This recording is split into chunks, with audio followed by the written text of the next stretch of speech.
Değerli konuklar, Distinguished participants, ladies and gentlemen, welcome.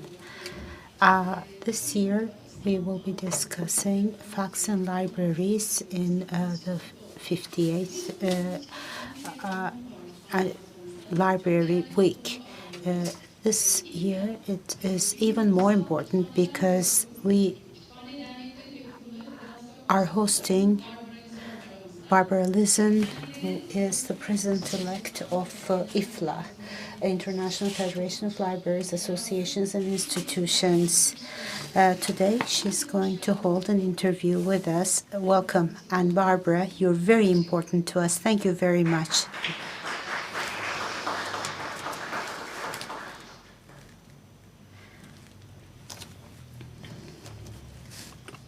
Thank you very much, Emine. Dear guests, dear partners, liebe Barbara Lison, Hoş geldiniz, herzlich willkommen in Istanbul. My name is Mani Ponagi. I'm the head of the Goethe-Institut here in Istanbul. And I would like to welcome you, dear guests and partners, for this discussion with Barbara Lison in conversation with Tuba Çanak. Thank you also so much for accepting this invitation, for moderating the panel today. And we would like to welcome you very much to this today event about the sustainability and the role of libraries in this context. And when Barbara Lison became president, like each president has kind of a theme or motto, as we learned yesterday in conversation with the mayor of Istanbul, with Mr. Imamoglu. She said, my theme as president of IFLA is libraries are building a sustainable future. So, and we are very curious today to learn and to hear from you, dear Barbara, how libraries can contribute to that, but also how can libraries contribute to social cohesion and to community building, for example. This is like one point I'm very curious about to hear from you, but also, as you can see on the screen, which roles can library play to contribute to the sustainable development goals, but on all the dimension of sustainability, ecologically, economically, but also on the social dimension. So this is an exciting topic. I don't want to waste your time, but would like to thank all the partners making this possible. First of all, this wonderful place, SALT. Cécile, I don't know where she is. Thank you so much for hosting us and having us here. It's really amazing also after 2 years of pandemic, having now in physical and in digital event. So we are going to become hybrid, and I'm sure we're also discussing this topic today, digitalization and libraries. So SALT, thank you so much, but also to the Koç-University. It's a pleasure working with you. Thank you so much. And MEF University, that's really great. And last but not least, I would like also to thank my dear colleague Sanem, who initiated this project. Thank you so much, dear Sanem. Before I hand over, I would like to introduce you very quickly, Tuba, who we are moderating today. You're the head of the Koç-University Libraries, and you're working in this field of libraries for more than 30 years, and you're responsible for you're responsible for 5 libraries at 3 different locations. And so we have a really the expert in Turkey among you moderating the panel today. And besides being head of the libraries libraries at the Koç universities, you are also member of the committee at IFLA. So I think this is a perfect match. And enjoy the conversation. And I would like to hand over now to you, and you're going to introduce Barbara Lison, our dear guest from Bremen today. Thank you so much.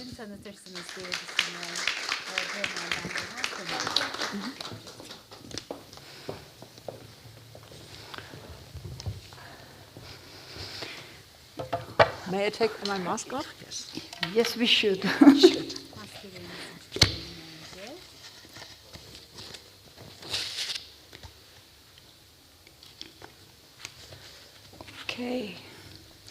Okay, Mr. Azar, thank you very much for this kind introduction. It's my pleasure to be part of this event today. And I'm extremely happy and very excited to share the podium with Barbara today, because I met her a couple of years ago in Leiden, and I became one of her fans, I would say, because, you know, I should confess, I'm quite impressed by her endless energy and her restless schedule. She's traveling a lot, she's advocating a lot, she's doing great things for libraries and for the future of the library. So, last year, for those who may remember, Barbara actually joined us for the celebration of the 57th anniversary of the Turkish Library Week with a video message. This year, I'm so grateful, finally, COVID-19 pandemic allowed us to have her in person in Istanbul. So welcome again to Istanbul, Barbara. Before I introduce Barbara, I would like to explain a little bit the format that we will follow today. So we will first listen to Barbara's speech, which is titled IFLA Supporting the Libraries to Achieve the UN Sustainable Development Goals, as you can also read from the screen. So then I will open up the floor for questions. We will take first questions from the room, but then we will hear questions also from the YouTube channel, because we are broadcasting live at the moment. Since this is a hybrid event, I would like to welcome everyone in the room and also those who are joining us online. Happy Library Week, first of all. Yeah, I should say this. And then for those who join us remotely, please put your questions into the chat box on YouTube, so we will get them at the end. So with this said, I would like to introduce Barbara Lison. I think she needs no introduction for librarians, but I will do anyway. Since almost 30 years, Barbara has been working as the director of the public library system of Bremen, one of the largest public library systems in Germany. She is an educated librarian with university degrees in Slavonic studies, history, and educational theory. Besides her duties in Bremen Library, Barbara has been actively advocating for libraries on national and international levels. She had several offices in different library-related associations, having served as the president of the German Library Association, president of Bibliothekeninformation Deutschland, the national umbrella organization of the German Library and Information Associations. She also has held leadership positions in the European Bureau for Libraries, Archives and Documentation Associations, also known as EBLIDA, including executive committee member and vice president. And she's been a member of IFLA's governing board, held the position of treasurer and president-elect, and now her term as IFLA president is from August 21 till August 2023. Okay, Barbara, please, the floor is yours. We are looking forward to listen to you and to your speech. Thank you, Tuba. So let's hope that this works well. Thank you, Tuba, very much for your very kind invitation. Yes, we have met in Leiden a long time ago. And yes, I'm following you as well, so that is, that is the thing. Thank you very much. Sometimes perhaps you have the same impression when you hear what you have been done in the last 30 years. You think, oh, how old I am, and what have and where am I now? And how did I start, of course? So it's a long time, and it's a long and interesting journey through the libraries, and also, of course, through the libraries' advocacy development, through that the libraries became more prominent in society. We have done all the time excellent work, but we were too modest to talk about it. We were too modest to show what we are doing and what the impact to society and to the people is. And At the beginning of this millennium, I was in Singapore for the first time, which is a very well-developed library system. And they say, or they said at that time, our government has understood that we don't have any material resources in our country. The only resources which we have is the brains of our population. And I think libraries are working on this resource immensely. Of course, Mani just said social cohesion, that's for sure. But the brains of our population is, of course, everywhere, in every country, one of the main resources the country has, and we contribute to develop this resource. So please, don't be modest. Just go out and tell what we are doing. Tell them who needs us and who does not know sometimes that they need us, how good we are. Yesterday I had a very interesting conversation with your Lord Mayor, Imamoglu, and I think he really understands the value of library and the contribution of libraries to the society. And so go out. We are not a modest profession, we are an outgoing profession, and we are a profession who is really proud. To be a librarian is really being proud to be a librarian. So I just wanted to say this as a start. And I also, of course, think that, well, many people think that IFLA is a conference. We are going to IFLA, they say. If there is no pandemic, of course. And we are going to IFLA, I hope you as well, to Dublin in July, and where we have, well, after 2 years, the first conference like this. It will be, of course, a premiere after the 2 pandemic years, that's for sure. So IFLA is not a conference only, but many people, 3,000, 3,500 people normally go to the IFLA conference. And it's not called the IFLA conference, it's called WLIC, World Library and Information Congress. So, yes, therefore I would like to start my presentation with a small view onto IFLA as organization. I know that here are people in the room who know IFLA very well as organization, but I'm sure that not all of you know all the, well, not the very much details, but let's have a look at IFLA first. So, IFLA is the global voice of libraries. That's what IFLA says. And I add the global voice for libraries as well. So IFLA is not only expressing the interests of the libraries, but it also is expressing the need for advocacy and doing advocacy for libraries. IFLA is, of course, the leading international body representing the interests of libraries, but not interests of libraries alone, but of course the interests of the users of the libraries. That is so important, that the users are on the focus. We are not working for ourselves, we are always working for someone else, and that is the users. So the headquarters of IFLA is in The Hague in the Netherlands, but you can also see that there is regional offices distributed all over the world and language centers, because IFLA works with 7 languages. So apart from English, this is German. Well, I'm a German, I put that first. German, French, Spanish, Arabic, Chinese, and Russian. So these are the 7 languages of IFLA. Of course, the main working language is English. So this is the IFLA leadership. That's me, as Tuba already introduced me, and Mani already introduced my presidential theme, Libraries Building a Sustainable Future. The IFLA governance is, well, we have a smaller governing board now. There is only 11 people on the governing board, people that are elected from the membership, people that are elected from certain parts of IFLA. So it's now 11 people. And we have a, well, I would say, a new structure and new statutes. And I would like to show you especially the regional track which we have now with the new statutes.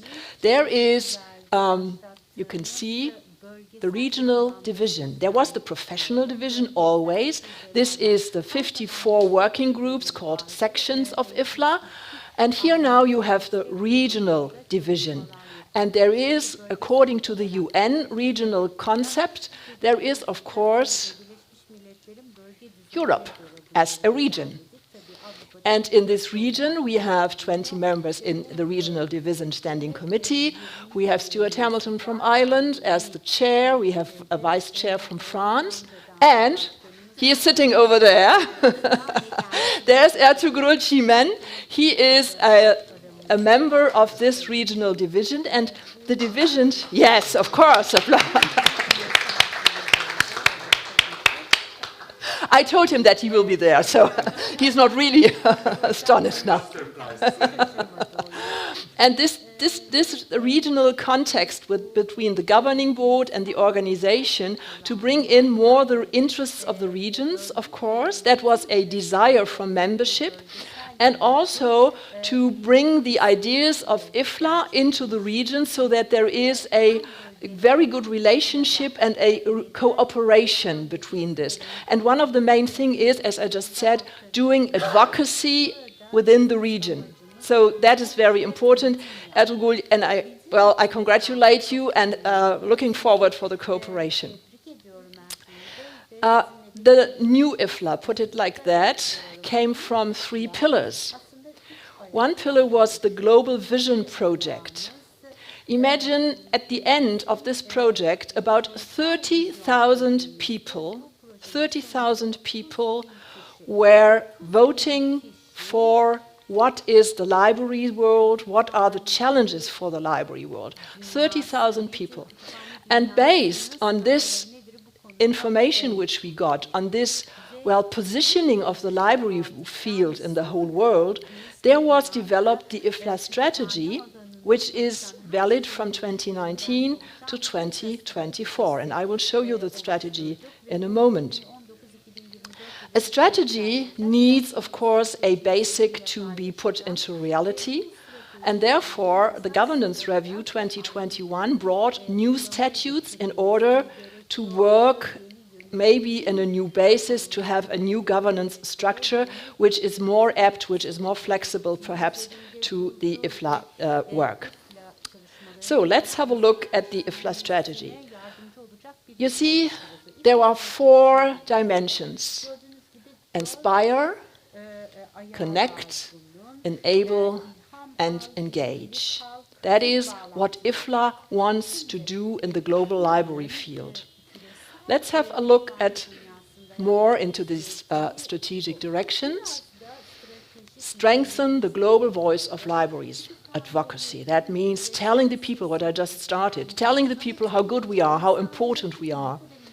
But that is nothing if we don't work for inspiration of the global library field and to enhance the professional practice. So we support the professional practice. Then connect and empower the field. Connect, networking is so important. We are not a standalone business. We have to connect between ourselves, cooperation, but not only, we have to have other partners as well. And optimize our organization. Of course, you see this is very important. Let's start with direction number 1, strengthen the global voice of libraries. This is what we are wanting to do. We listen to and understand the priorities of the whole field, and amplify the message through advocating for libraries and their values on a global and regional level. This is what we are going to do, and we have key initiative. For every strategic direction, there is a key initiative. There are 4 key initiatives. I don't have the time now to read all of them, but if you are interested, go to the IFLA website and put in IFLA strategy or strategic directions, and then you can follow this. So, for instance, the last one, number 1.4, shape public opinion and debate around open access, library values, including intellectual freedom and human rights. And IFLA wants to provide practical and intellectual leadership for this. So human rights, especially at the moment, we really have to think about the human rights, about the Article 19 of the Declaration of Human Rights of the United Nations. Number 2, inspire and enhance professional practice. What does that mean? So, we inspire the profession through future thinking, a bit in advance, and by encouraging new and promising approaches. IFLA wants to drive the development of libraries through standards, you know them, guidelines, and through best practice. So be as examples to show what can be done and also to standardize our work, because librarians are used to standardizing work in many ways, but also have the possibility to have guidelines, how to follow some way which might be then a united way, not each library on themselves. Again, you can see that there are these 4 key initiatives. And number 2, 3, develop standards, guidelines, and other material that foster best practical practice, or produce, communicate, and distribute key resources and materials that inspire the profession. Number 2, deliver high-quality campaigns, information, and other communication tools on a regular basis to engage and energize the libraries. And now I will show you to the topic Sustainable Development Goals that already in September 2018, IFLA brought out it was a webinar already, CEST 130, what on the agenda for IFLA and the Sustainable Development Goals in 2019. So we started, I will come to that later, we started already very early, and this refers to the key initiative 2.2 to bring out the campaign. And there you can see already 4 of the Sustainable Development Goals. This was just a quick walk through the IFLA world. And now let's talk about IFLA and the Sustainable Development Goals. I think it's important that you know how IFLA came to the Sustainable Development Goals and to act with them. I think I need some water. Just a minute, please.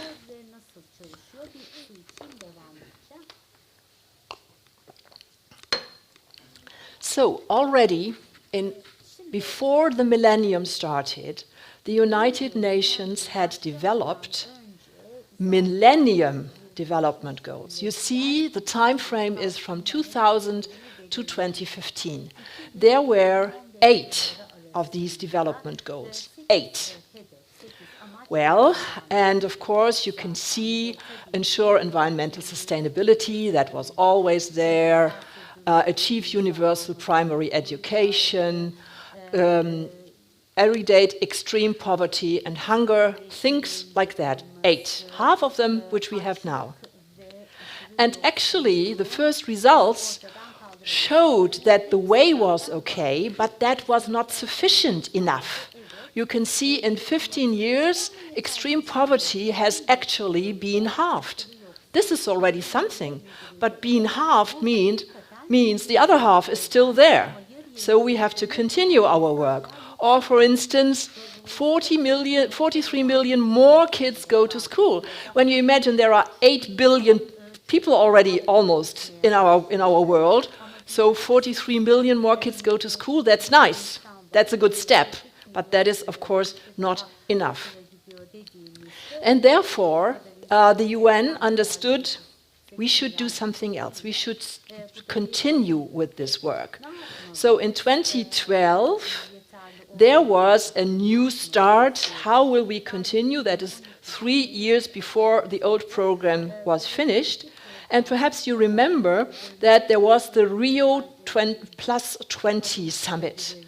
The Rio Plus 20 summit of the United Nations Conference on Sustainable Development. And this was the time when IFLA started to think about the sustainable development.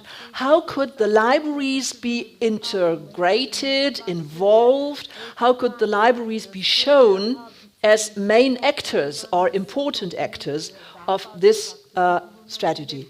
So you can see the Sustainable Development Goals were kind of a blueprint to achieve a better world, but they were not enough, and therefore there was a special way to face a new way of to improve the world when it comes to poverty, inequality, or climate issues, of course. So, you see, these eight Millennium Development Goals became the Sustainable Development Goals. And these new Sustainable Development Goals worked with the 5 Ps. The 5 Ps. The first P is people. That means the welfare of all people. Then the next P is the planet, the protection of the ecosystem of the earth. Prosperity is number 3. That means sustained economic and technological growth. They are still talking about growth, not about still stand, but growth. And, well, how important is this? The P for peace, peacekeeping. And now you see partnership, improving international cooperation. No country is a standalone country, no region is a standalone region anymore. That's the that's the goal. And of course, these 5 Ps were intertwined. Not one P could be done alone. So out of this came the 17 Sustainable Development Goals. You can see a lot of them. Some of them are, of course, repeated from the Millennium Development Goals. You can see it's a nice picture, isn't it, to see this? And examples of the 167 sub-goals. So you have 17 goals, and each goal has sub-goals. You can see that, for instance, the goal number 14, life below water. Well, life below water, that's important. Lobby your government to boost development in financing against this. Or plant a tree and help protect the environment. This is just one of the 167 sub-goals. So now, how is IFLA coming? I just told you since 2012, IFLA was not only watching, but also trying to being involved. And one very important document, and I think this is still a very relevant document for the libraries, is the Lyon Declaration. Those who have been in IFLA maybe remember the WLIC, the World Library Information Congress 2014, with the Lyon, that was in Lyon, and this declaration was issued by IFLA in Lyon, where we did not want to say, oh, the libraries should sign this, how good they are. We wanted to have the Lyon Declaration to be signed by other organizations, by our partners, to say, well, the libraries are good. Not saying we are good, the libraries are good. And I think very important is the call which IFLA issued. We therefore call upon the member states of the United Nations to make an international commitment to use the post-2015 development, at that time nobody talked about the Sustainable Development Goals, agenda to ensure that everyone has access to and is able to understand, use and share the information that is necessary to promote sustainable development and democratic societies. That was the Lyon Declaration, and IFLA worked with this Lyon Declaration. And have a look. This is one of the highlights of the IFLA activities. Donna Shida unfortunately passed away some weeks ago. She was the first IFLA president, the only so far, who talked in the United Nations about the importance of libraries, about the importance of access to information for the achievement of the Sustainable Development Goals. This is really a highlight. So now IFLA developed with the help of the Bill and Melinda Gates Foundation, that needs money, you know, the International Advocacy Program, IAP, the IFLA IAP. You can see everything what you can see if you take notes for the keywords. You can also give that in and you will find that on the IFLA website. So this was the IAP program, and that was the rationale, the motive for this. The IAP program should show that the libraries are important actors in that development for the achievement, because the libraries are ensuring access to information. They are safeguarding cultural heritage, and they are also enhancing the literacy. I say the literacies, not only reading but also information literacy in the population.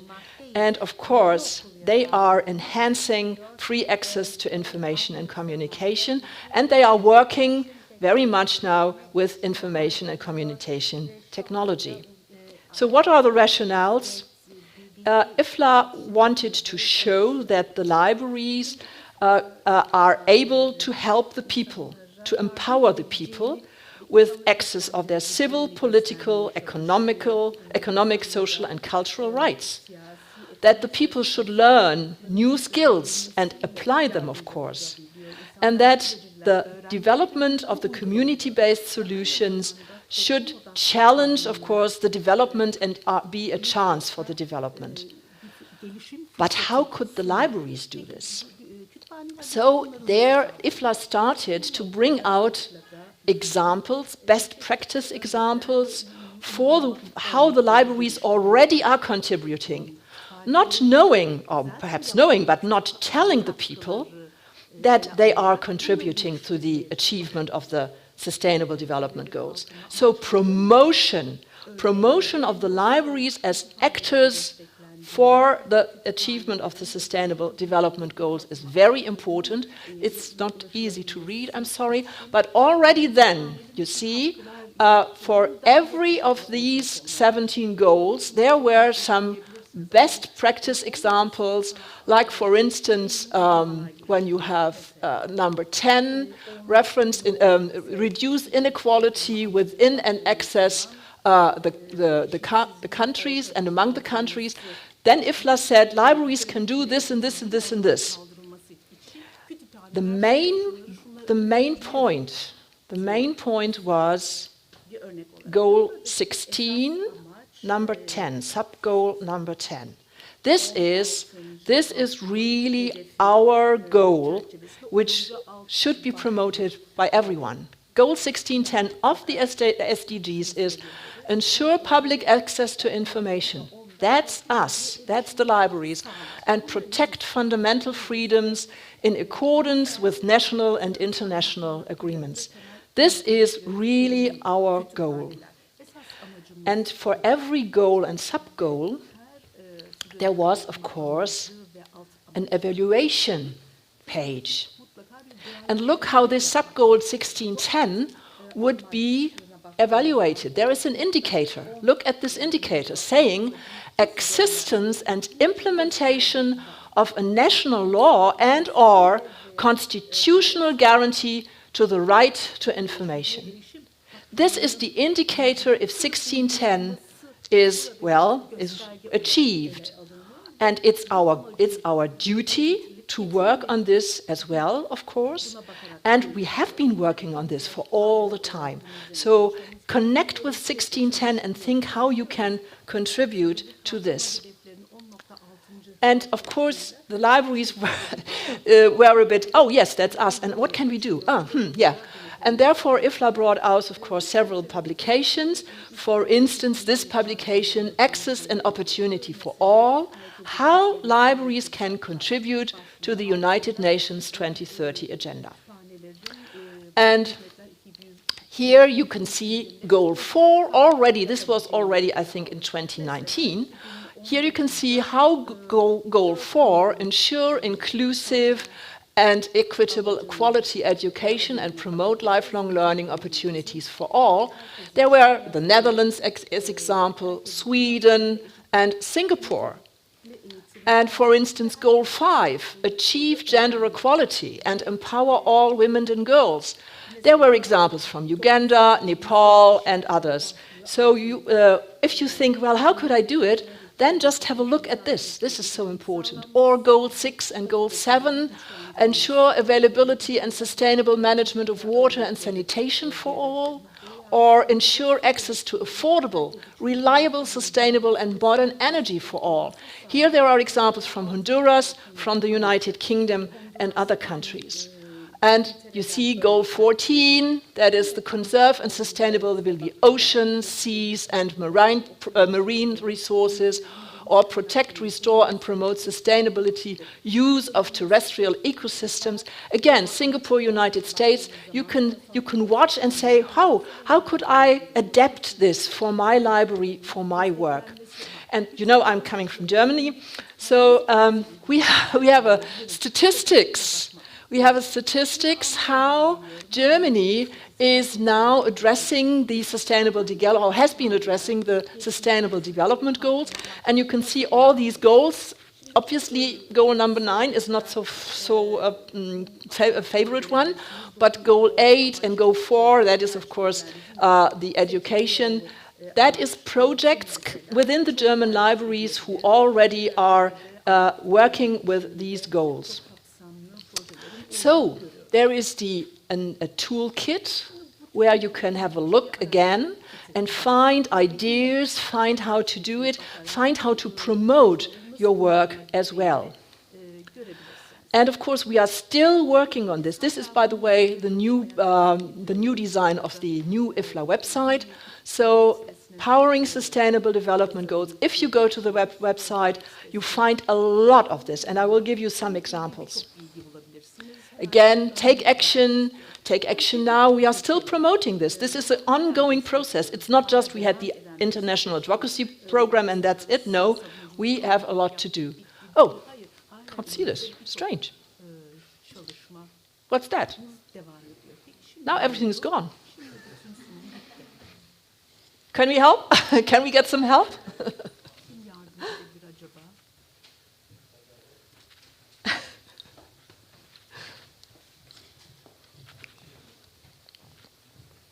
Gives me the opportunity to drink a glass of water.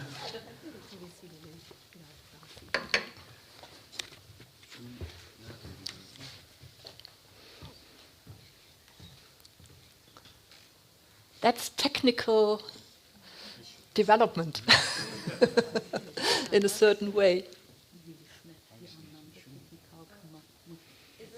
That's it, yes? Looks like that.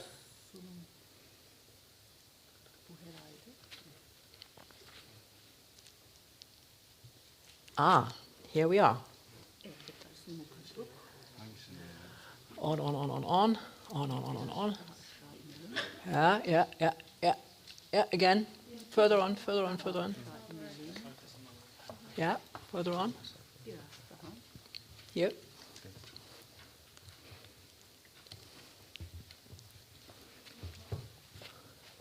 Oh, that looks good. Thank you very much. Thank you. So, let's try again. Take action. Again. Yeah, now we see the whole thing, you see. How to get involved. Very important. You can see this.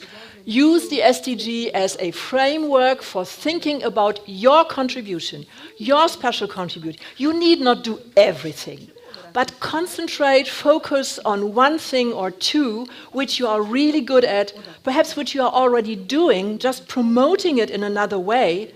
So you are doing this already. So I think you only should advocate it, to focus on it, and perhaps develop it. So also, of course, don't sit at home in your libraries and say, yes, we are doing it, but go and advocate to the decision makers, telling them how important your contribution is. And raising awareness in the library community and beyond, well, that's our goal now here in this conference. So there is, well, this is, no. So you see, and I said this yesterday to Mayor Imamoglu as well, no sustainable local development without culture. There was a conference in Izmir last year, and he was there already, because we talked about this yesterday afternoon. So this is important, culture and sustainable development to be combined. That's a really good, important combination. And now I would like to show you another project or platform of IFLA which is related also to the Sustainable Development Goals. That is the library map of the world. When you go to the website and you just type in library map of the world, you will get this. You will get this. This is statistics about the world's libraries, not only in general, but also country by country. And look up there. There are the SDG stories, the Sustainable Development Stories. So, you know, well, statistics is one thing, storytelling is something else. Tell people, not we do so many this and this, but tell people the impact of it. Tell people about the influence you are doing to people, how they react. And this is so important, of course, combine this very well. And storytelling about the library's achievements in achieving the Sustainable Development Goal is very, very important. And you can see that, yes, there is not so many countries. The green countries have put in some SDG stories. There is not so much. Turkey is not there. So I'm sure you can contribute.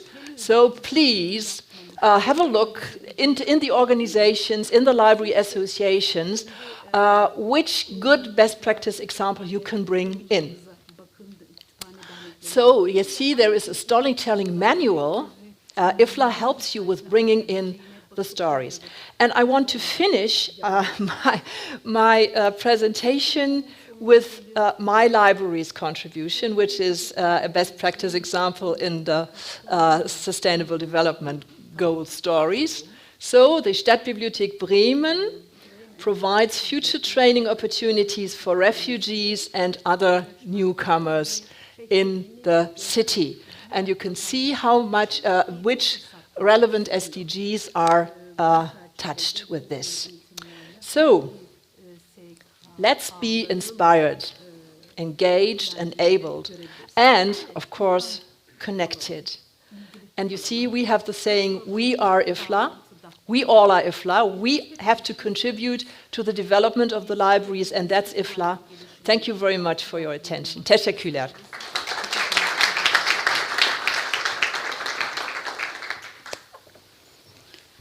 Barbara, microphone, evet. Barbara, thank you very much for this inspiring talk. In about 30 minutes, actually, you summarize for us what is IFLA, how is the governance of IFLA looks like, and the core values, mission, vision. Also, you gave a deep insight about sustainability and what libraries can do about it. So last time when we had the Zoom meeting with you the other week, we had this talk. I said sometimes librarians are not seeing the relation between libraries and SDGs, and they don't know how to contribute into it.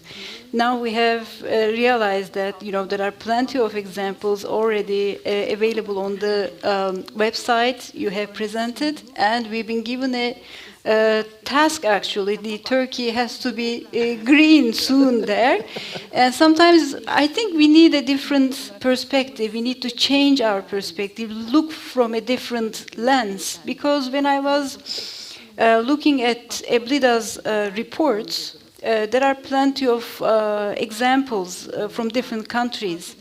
One was about SDG number 3, which is, good health and well-being.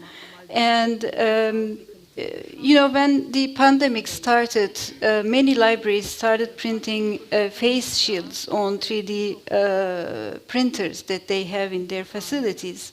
And this was given as an example. And then I remember Sabancı University, Deniz is here with us, Sabancı University colleagues there did this. They printed 3D face shields, but we never consider it as an example. So maybe we should think simple, to find the correlation with libraries and the development goals. So Deniz, maybe you can make a start and enter this as an example. So yeah, I just want to add, because you say make it simple. A crazy or a peculiar example from my library, because we have a task force in the library. That's always good to have a task force who feels responsible for this topic. And we have a task force in my library, and you see they are doing quite a lot. They have a special place for exchanging food or clothes, so that is important. What they also do in our toilets, they hang out the water issue. So in the when you come in our toilets in the libraries, not only for the public but also for the staff, you can read why it is important to care for water and not misuse water because of goal number so-and-so. And so it's so easy. It is so easy if you just think what you can do or what you are doing and how you can relate it to the SDGs. Yeah, exactly. So before I move on with questions from the audience, with your permission, I'm going to start off with a question for you, Barbara. So you have already mentioned that IFLA is committed to United States Sustainable Development Goals, and in your strategy document, the key initiative is stated as to show the power of librarians in achieving them by raising awareness. So again, there is a nice match with the preliminary conclusions from EBLIDA's second report, which is also quite recent, from last October. So if I may, I will quote from the report. It says, "The crucial point of the successful implementation of SDGs is librarians' awareness. So their level of awareness has increased, but activities in libraries are still lagging behind." So do you agree with this conclusion, or you travel a lot, you visit a lot of libraries, you're in contact with many librarians, do you see differences at global scale? Well, there are differences at global scale, and I think it is important that we are talking about it. For instance, let's say a year ago, I started to promote the SDGs in the USA. Our library colleagues in the USA were not really aware of them at all. So that was, and they said, "Oh, yeah, that's interesting." And I talked to OCLC, and now OCLC has taken over the SDG issue, the SDGs, as a project for their work with the libraries, for their communication work with the libraries. So you need a strong partner sometime, like for instance OCLC, when they work with their membership.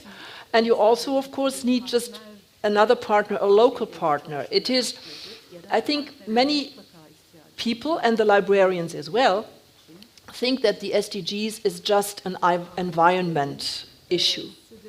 So, but you have seen the 17 goals. It's not only environment, it's social cohesion, it's education, it's development of the brains, as I just said.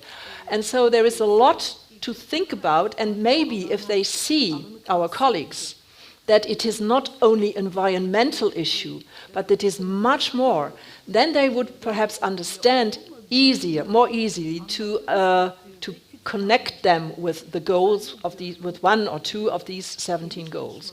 So it's bringing awareness. It's not, well, it's an ongoing topic. We cannot say we have stopped. I mean, we are on half time. We are really half time now. 2030 is in 8 years. Yeah, that's. And what do we achieve? So there are, of course, the reports from the UN, what did we achieve? But I think within our library community, we could do better. Yeah, thank you. Okay, now I'd like to turn to the room. Do we have any questions for Barbara? Didem, you raised your hand first. Before asking your question, can you please introduce yourself for the recording? Thank you. Teşekkürler Tuba Hanım. Thank you very much, Tuba. Very nice talk. and very informative for all of us. I would like to ask you about a very important issue. In order to realize these SDGs, we, all stakeholders, need to work together in cooperation. As being a librarian and also IFLA president, what advice can you give us to involve especially the decision makers in building a sustainable future? Well, that is one of the crucial questions, of course, the decision makers, to involve them. You see, the thing is that advocacy for libraries should be done in many ways, and I hope that you are already in contact with the decision makers who are relevant for you. And then say, well, we have this, and the main thing is to find the goals of the decision makers. If you know the goals of the decision makers, you can design your work to their goals and say, by the way, I have seen your goal, or in your party program, or in the program of your leadership time, I have seen you will do this and this, and you want to achieve this and this. And we can help you. We, the libraries, help you, the decision makers, to achieve your goals. We cannot come and say, oh, this is our goal, you have to help us. No, this is dangerous. It is better to have a look, what do they want to achieve? What does Imamoglu want to achieve? And then find out how to adapt what you are doing, the successes you have, help him or the other decision maker to achieve the goals. I think this is one very important strategy. So don't think you are alone. You look into the goals of the decision makers. Look into the programs, into whatever they state. So if, for instance, if Istanbul wants to become world capital of the book, or world book capital, look how you, as the libraries, can contribute to achieving this goal. And then tell him or her. I think that's the main strategy.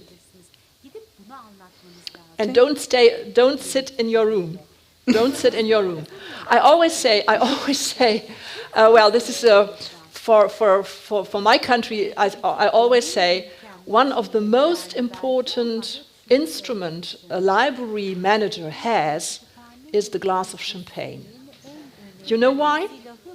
I wouldn't say, I don't know about what it would be in Turkey, but the glass of champagne as a symbol for being within people, going to receptions, going out for openings of exhibitions, whatever, to join other people, to communicate with other people, and then when you know them on a more private, on a more casual basis, it's much easier for you to call them and say, oh, by the way, I would like to talk with you this and this. It's always difficult, and for me as well, when I think, oh, I've never seen that guy, how should I address him? It's good to be out, not to sit just behind the walls of the libraries as well. Yeah, well, actually, to be honest, I'm quite pleased to know that you met with the mayor, because Istanbul municipality runs a lot of libraries around the city, and he's a keen supporter of libraries, and I'm sure, I was curious how the meeting went, and from all you said, I understand that it was a productive one, and we are all happy, very pleased to hear this. So, again, I turn to the audience in the room. We have questions. Okay, please, go ahead. Sevgi Hanım. You're welcome. I want to ask a question to you about the technology. Today, the technological change is really faster than ever. And we are talking about artificial intelligence, augmented reality, robots, and metaverse today. Yes. And this impacts the library's architecture in library buildings and the librarians' jobs, how they do. And in this case, do you have any plan for the future already? about how can you educate and support the librarians. We need different ability, actually, I think. Yes, of course. That's the question of our existence. That's an essential question, of course.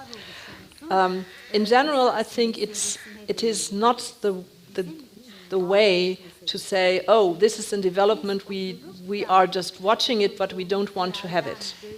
So I think any technical development, as well as other development, should be checked how they can be adapted into our work. That is important. So I remember times when we in the public libraries in the 80s were thinking, oh, should we have videos in the libraries? And there was a big project. Should there be videos? No, we cannot do this saying, well, should there be? We should ask, how does this help us in our work? How does artificial intelligence help us in our work? And actually, there is so much already features of artificial intelligence in our work which we don't know. It's just there. I mean, so many information, so whatever it is, you find artificial intelligence. Of course, not the artificial intelligence you are thinking about, the big one, but there is so much artificial intelligence when you use devices, when you use your smartphones. There is a lot of artificial intelligence in there already. So it is important, I think, that we try to follow the development and also to convince our stakeholders that we need money for this and that we need specialists for this. I think it is important that in the library there is a mix of professions.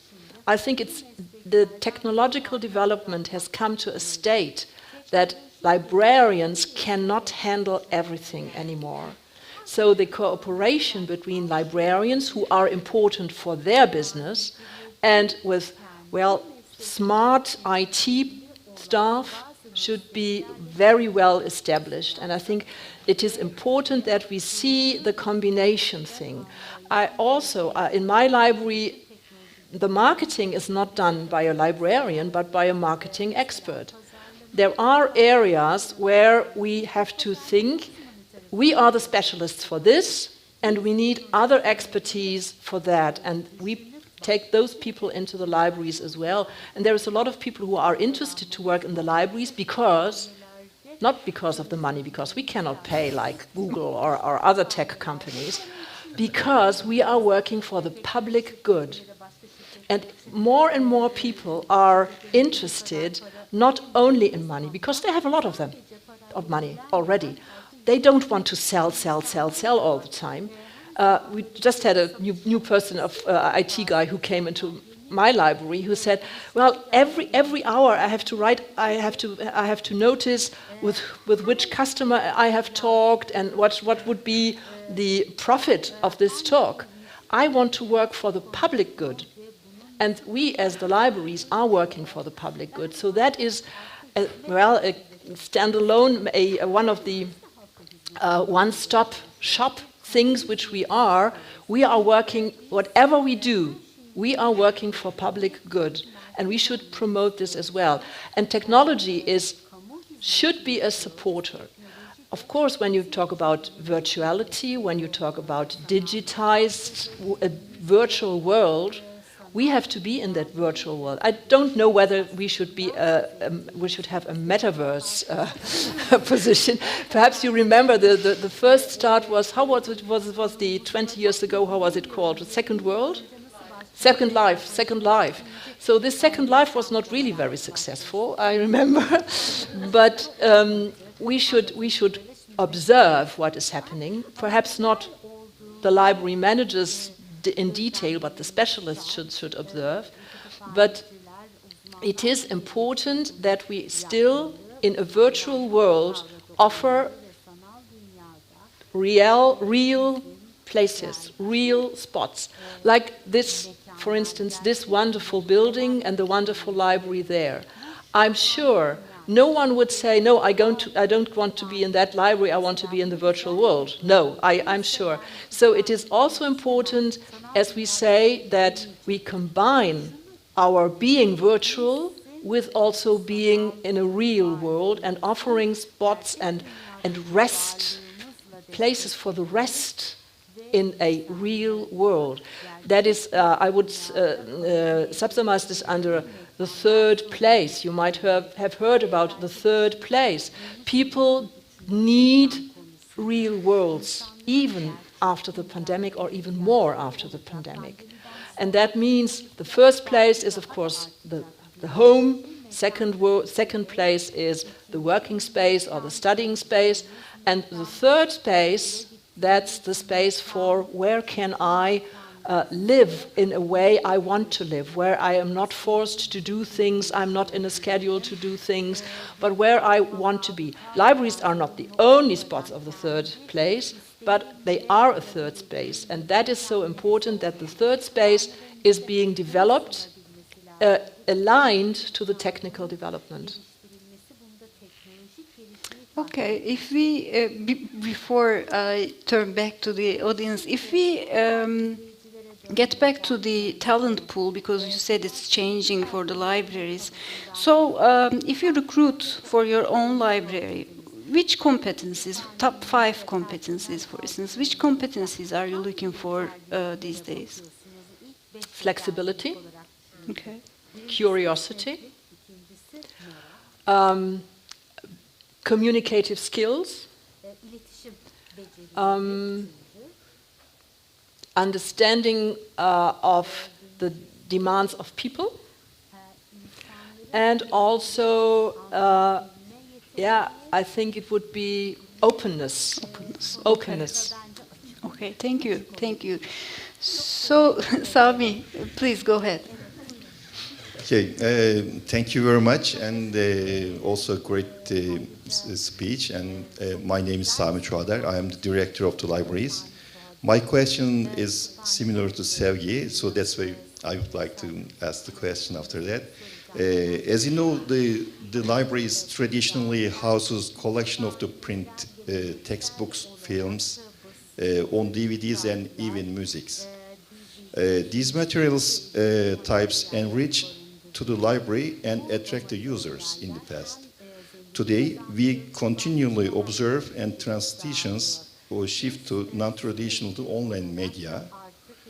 On the other hand, marketing strategy of publishers, producers favor individual subscriptions models, and they disregard to the role of the libraries and needs for academic license.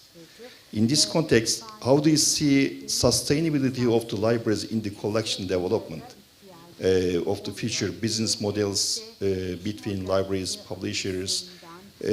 What is the plans of the IFLA? Because sustainability of collection is very important, but also access to information is important. But recently, we couldn't access the musics, films, and e-textbooks and others. So what do you think about these issues? Thank you. Yeah, that's the world question, you know. That's the world question.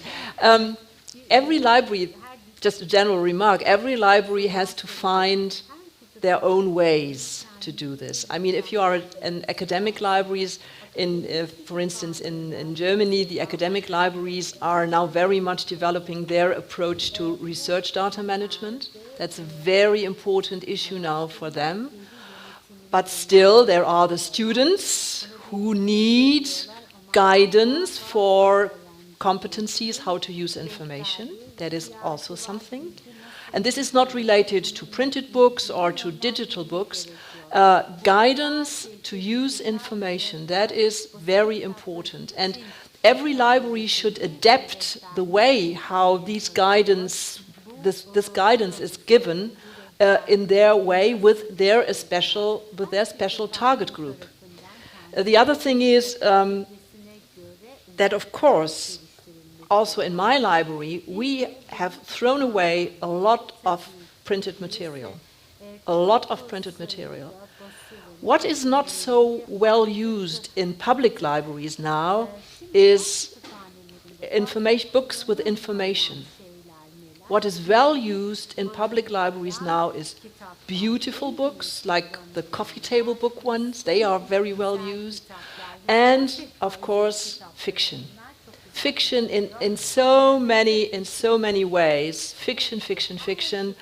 And the thing is, we now give information less through books, but more through online services, to the data we give online, and people use that very well. There is a lot of people who also use fiction in reading online. That is of course the matter. And during the pandemic, our numbers of the online online usage of books, e-books, was going up all the time, of course. But people still wanted printed books. They were, we were closed only for 6 weeks in Bremen, but when we were closed, they were demanding us for printed books. So our staff was just collecting their wishes, which they sent in through online or telephone, and we packed the printed books for them, and they could collect them. So there is still this. What I want to say is, it's different from library type, and within the library type it's also different. The main thing is that you look how your collection is used. If you see that the collection, and you are not an archival library where you have to keep the collection, if you see this collection is not used anymore, just throw it away, give space for something else. For instance, we gave space when we took out a lot of books about facts, information, and so on. We gave space for people to sit, for people to use the library in another way, for communication, for learning. I don't know about the school system in Turkey, unfortunately, but in Germany, there are not many really good school libraries. And I heard just at the opening of the Turkish Library Week, I heard the chair of the Turkish Library Association talk about school libraries, and that this is an issue here as well. So in the German schools, there's no space for project learning, because they have been built in the 70s or 80s, then projects were not done at schools. So the people have not perhaps apartments where 4 or 3 people can come together and work. So they come to the library. When we see they come to the library, we make space for them. We take out the books and make space for them so that they can sit in the library, use the digital collection, use the printed collection, but have a space. We have we have certain learning islands within the library. We have a learning lab where people can sit and can rearrange the furniture how they need it for their groups. So it is important that there is not not a recipe one for all. The recipe is look at the demands of your customers. That's the recipe. And then from that go on. And the collection, of course, is the same. We always monitor the usage of the collection. We always monitor the usage, the lending out of certain topics, and then we see, we see that, for instance, children's books are lent out, a mess. So we are improving the children's books collection as well, because people obviously like this, like to have the children have a book. If this stops, we do something else. So important is, the recipe is, look at the demands of your customers, of course follow the trends in society, and there is the IFLA trend report, for instance, is very important. Should be updated now soon.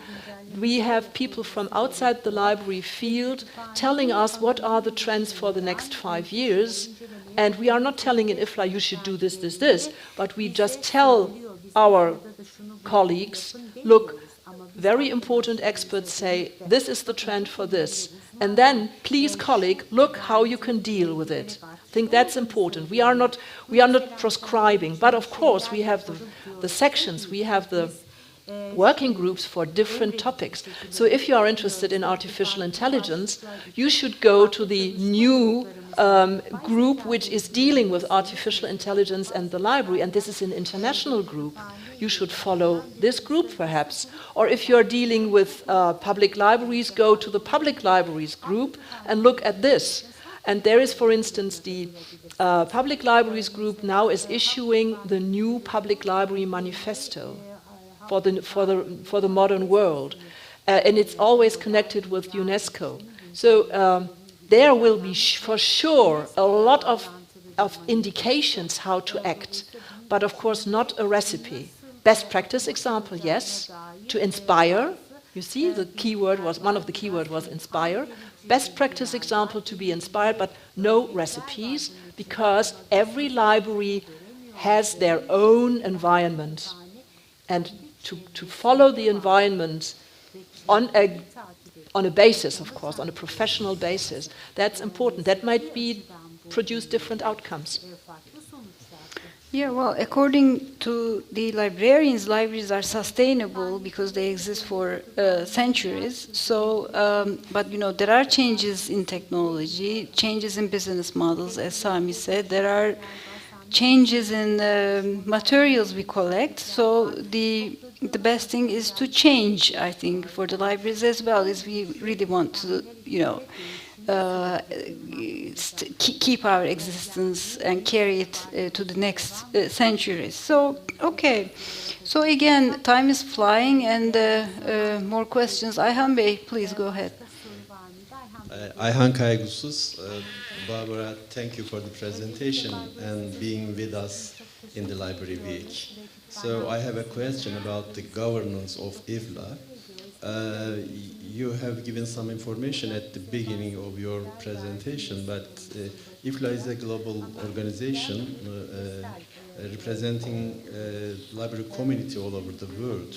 You have members from developing countries, underdeveloped countries, and also developed countries.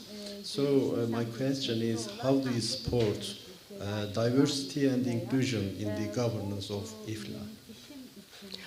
Of course, that is one of the goals which led us to have the new statutes. So diversity and inclusion is a very important issue, which IFLA is trying to follow for a long time, but now you find it when you read the statutes, it's just at the beginning that we want to have this. How we do this? One thing is inclusion is the regional model. To include the interests of different countries, as you just said. Also, you know this, I mean, the European region is not a region which is all the same. So there are already differences, and these differences should be included into the work of IFLA. Then we have professional groups, professional units. They care for special inclusive topics. Like we have the special interest group for LGBTQ plus libraries which are working with this field, for instance. We have in the standing committees that is it's more or less the board, the working board of the sections. There is 20 people. And if there is not enough people from all over the world, from all over the different regions, they can also, additionally to the 20 people, co-opt other people who might be necessary to be inclusive at all as this section. So this kind of co-option, we have a look, now we are missing this. And shouldn't we co-opt a person who is representing this as well? So it is important to have the view. Is there enough? Is there enough representation of what is important? And of course, it is to say we have libraries from the rich countries. We have libraries from countries that are not rich at all. And you see, it is important that we find a balance between this. And I'm happy that, of course, there is a lot of people also in countries that are not very rich. They are engaging in IFLA. And of course, that is one thing. When you are engaging in IFLA, you need not be a member. You need not pay a membership. So the volunteers are not necessarily members of IFLA. They are volunteers, they are working, they are sacrificing their works time and their private time, a lot of this. So you do not need to be a member to be working with IFLA. And of course the standing committees, that is the board of the professional section, they should look that the topics they are touching are not only the topics which are represented in the majority of the board. That is important. For instance, the topic which is the culture of different minorities should be taken into account and should be also represented within IFLA. That depends, of course, on the actions of the individuals. Of course, that is important. But the statutes, the new statutes, should help to do this. Yeah, well, at the moment, unfortunately, a handful of people from Turkey are involved with IFLA, but we want this number grow. And if you allow me, I would like to make an open invitation to our colleagues who are listening to us here and online. You can do it, and maybe we can organize a panel, to introduce IFLA more to our colleagues from Turkey. We can invite Gülçin Hanım, Gülçin Krip, she is the chair of the Academic and Research Libraries section. We have Ertuğrul Çimen, who is representing Turkey in the European regional committee. We have Sevgi, we have Filiz again serving in different committees for IFLA. So this panel maybe can increase the interest from our community, and we can see more people joining. So we should try this out, I think, as a next step. And something else which is important, when I talk with students, library of the LIS Academy or LIS departments, that IFLA and association work at all is not very, well, let's not say prominent, but it's not present in the library education. So the LIS education should also take up, and it's not only IFLA, because you, like me, I started with a regional association or the German association.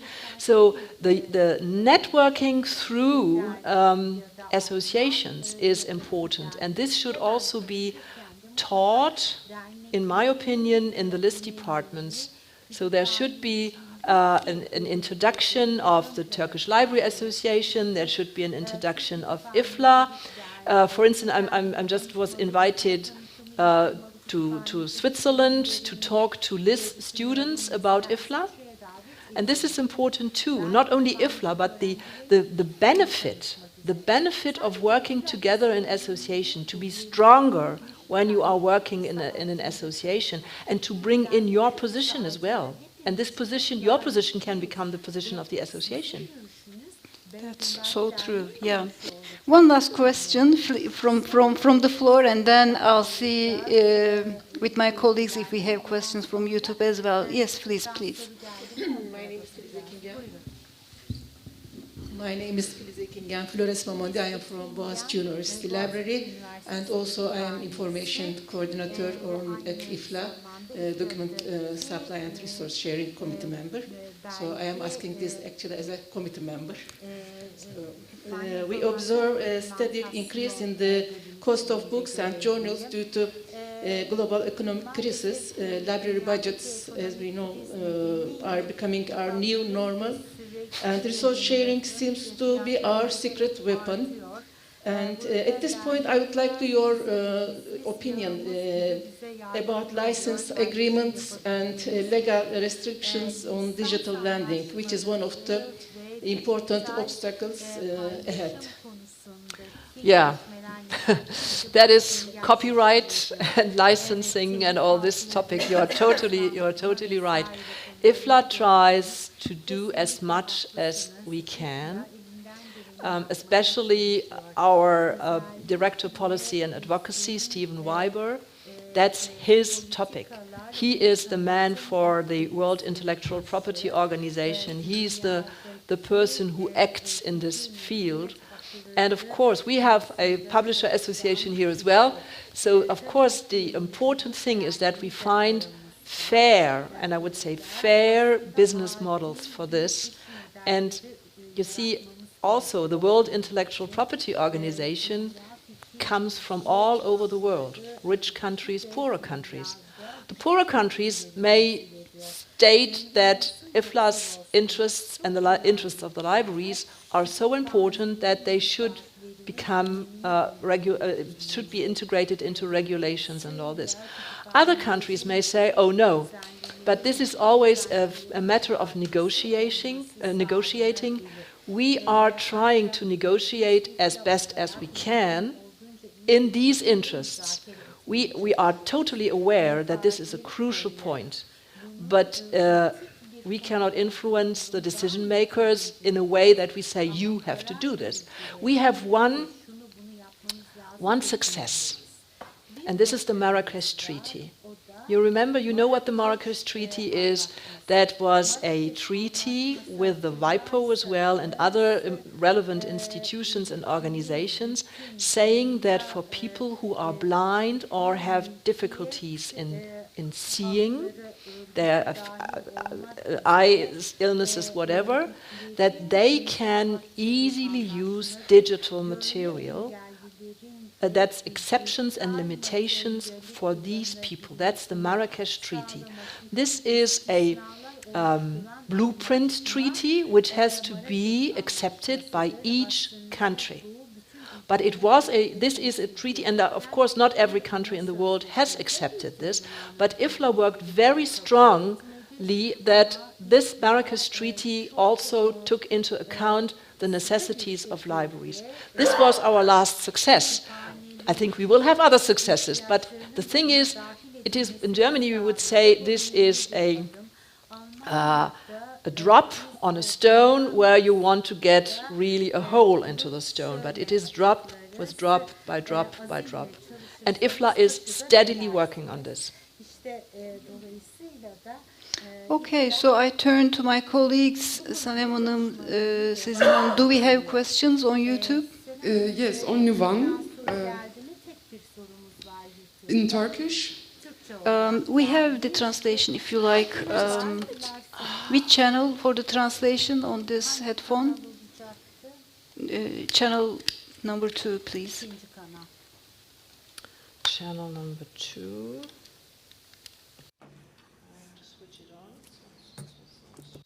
Can we have, yardım alabilir miyiz bu tercümeyi duymak için? We're asking for help.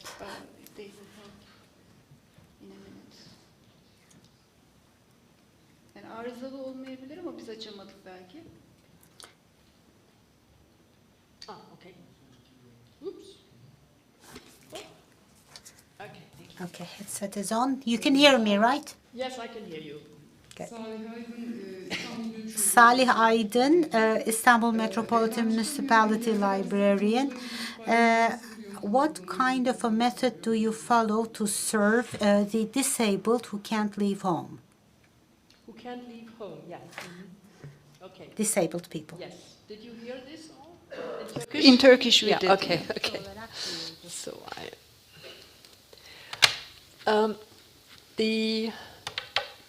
there is an IFLA professional working group, a section, who is caring for access to information without barriers, and especially for people who have special necessities, special physical necessities. People who cannot leave home, they, of course, could profit now from the digital developments, but they have to have the competencies, of course, of this digital developments. And IFLA is not working, of course, directly with them, but also to make the professionals of the world aware that there are people who cannot leave home, and that there are people who cannot use printed material because they are not able to read because of physical deficits. And I would like to refer to everything which this special professional section does, and they are very much into it. So they even look, when we have our world congresses, they even look that IFLA is doing well for people who have special physical needs and special needs for this. And that is, of course, like giving out guidelines. What could libraries do for people who are not able to leave their home? How could they help them? So that is important, that we try, as I said, to inspire libraries and give them awareness that there are needs, and then perhaps to inspire them how to meet the needs of these people. Yeah, that's a very important question, actually.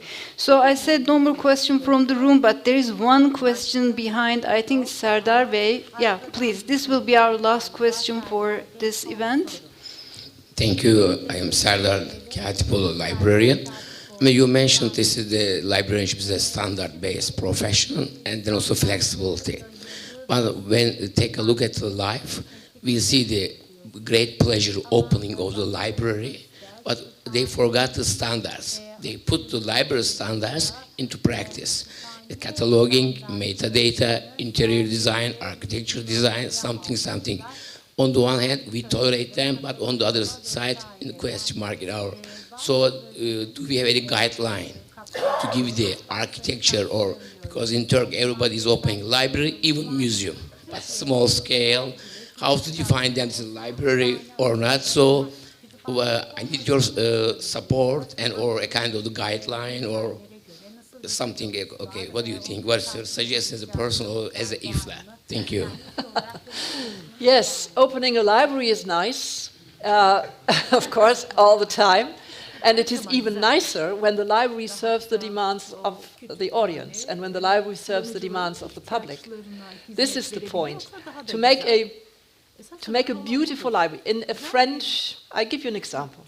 In a French town in the south of France, there is a beautiful white library by an American architect, well-known, beautiful white library.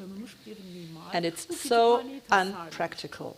It is so unpractical for the users, it is so unpractical for the staff to have a library. And of course, libraries, that's important to know, libraries that have been built by famous architects cannot change so easily. They are not flexible at all, because these famous architects, these famous architectural firms, they send out their spies. I say spies. They send out their staff looking, oh, this has changed. Oh, this is a contradiction against our copyright law, against our copyright. So please pay for this. And therefore, I think every librarian who opens up a new library has to look for the demands of the public at the moment. And as they don't know the demands of the public in 3 or 5 years, flexibility. Flexibility, I think, is the most important thing. To be flexible and not have a beautiful library that is a work of art. I mean, we have all these classical libraries, these beautiful classical libraries. That's okay. They cannot be changed. Some of them can change, but they cannot be changed. But the thing is, flexibility and the demands of the public in a very good contribution to each other. And we have now in Germany a new word that is called design thinking. Have you heard about design thinking? Yes. Yes? So that means, perhaps not everyone knows this, also the remote guests, design thinking means, I'm not thinking as a designer, but that means invite the audience, invite the people who should make use of your institutions to have a say in the planning. What is their interests? What do they want from the library? And then create with them together the solutions for the building, for the whole library. That is important. And therefore, I think every new library is good, but even better to have that library, well, designed for the demands of the current public and be flexible enough for the desires of the future public. Okay, with this question, actually, we reached the end of the event. Can I ask for your closing remarks, if you have any? A message to Turkish librarians who are listening to us now? I am really happy to see how enthusiastic my Turkish colleagues are here in Istanbul and were also in Ankara. And I am so happy to also see here a mix of different ages in this group, and I have seen a mix of different ages in Ankara as well. And it is so important to have the young generation understand that they are not just sitting behind a desk, but they are communicators. You see, when I started my library career and went to the interviews, some person, very experienced person, said, "And don't tell them that you love books." That was already in 1983. Don't tell them you love books and you like reading. And still, when we get applications for our jobs, we get the application, "Oh, I love reading and I like books." And we say, is this the right person? So, you see, so this is very important that the young generation understands that we get the right population that comes through the libraries and becomes the directors in 5 or 10 years. That is the most important thing, to have this wonderful mixture of experience and this wonderful picture of new inspiration. Thank you very much for the presentation, as well as answering so many questions one after the other. It's been a long event, actually. So thank you very much. It was really an enlightening event, which we appreciate wholeheartedly. And I have a couple of other thanks to make before we close. I thank Goethe-Institut Istanbul and SALT for making this event happen today. And I thank Turkish Library Association Istanbul branch for this excellent coordination. And last but not the least, I thank the audience for their questions and for their attention. Thank you very much. Happy Library Week. And I thank the Goethe-Institut for having me here, because they are paying my fee. Thank you. That was nice to talk with you. Thank you very much.